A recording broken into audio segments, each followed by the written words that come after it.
Before this video starts, I just want to say that on Sunday 2:30 p.m. I will be streaming live on Twitch. There is a link to my channel on the screen right now and down in the description, so make sure you go check that out. I have spent way too long planning what to say for this beginning part of the video, and I'm completely out of words right now. I don't even remember what I was going to say. Point is, if you're not there, you're going to be sad, I'm going to be sad, we'll both be sad, and it'll be kind of depressing, so make sure you're there. Anyways, on with the video. In this video, I'll be talking about everything that you can do with this thing right here, which is called the observer. This is what the front face looks like, this is what the top looks like, and what the bottom looks like, just this little arrow thingy.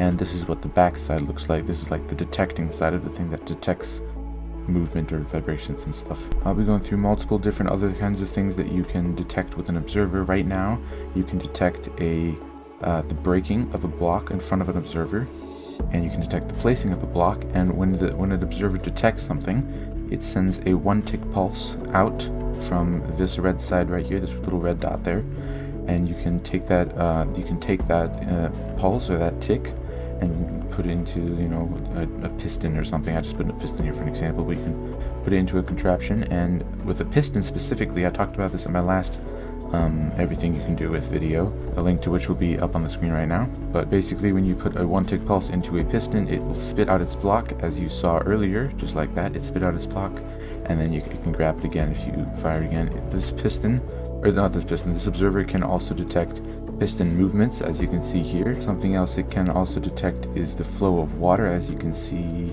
right there. I kind of missed that there, but as you can see, when water disappears or appears in front of the observer, it will give off a little tick, and just like that, you can see right there. Also, something it can detect is the growing of plants. This is just wheat, but you can also do like carrots or potatoes or whatever.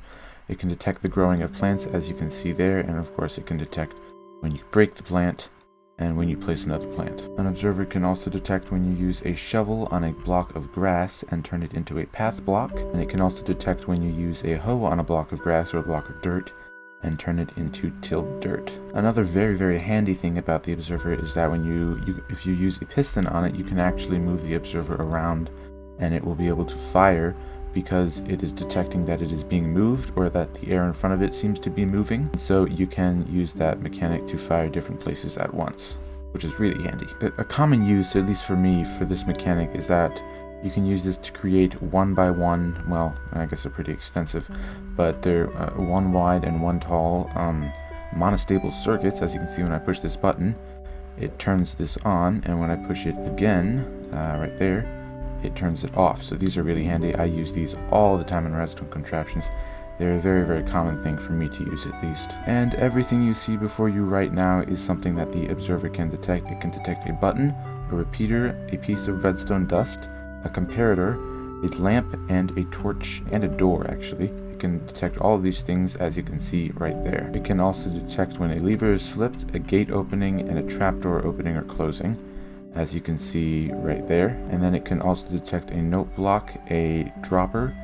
Oh wait, no, this is a dispenser. It can detect a dispenser, a note block, a dropper, and it can detect other observers firing, as you can see right here. Using the observer, you can create all sorts of like wacky shapes with it and weave around your redstone contraption to make it fit best, which is one of the reasons why the observer is so handy, because you can just like weave in and out of your contraption and just fit into really tight spaces and still have the thing work, as you can see there. Another very common use for the observer is to use it when creating like note block songs. This is obviously a very terrible song. You guys probably can't hear it because my sound is turned off. But yeah, it can detect note blocks firing, and then use that pulse to fire another note block, which a different observer will detect and fire another note block, and so on. It'll just create a long pulse of song, which is actually fairly quick. If you can watch these note blocks here, you can see they're going through them fairly quickly. And using all of these basic these basic observer functions, you can actually create many more things, especially with that the detecting of growing plants. You can actually use this to create automatic farms, especially with pumpkin farms. Those are also a very common use. You can detect when a pumpkin grows, and then use a mechanic to smash the pumpkin and collect it. So that is another common use for the observer, is for automated farming. That is all I have for you today. So if you enjoyed today's video, leave a like down below, and if you really enjoyed it, then consider subscribing, because that'll help out a lot. But yeah, I'll see you next time.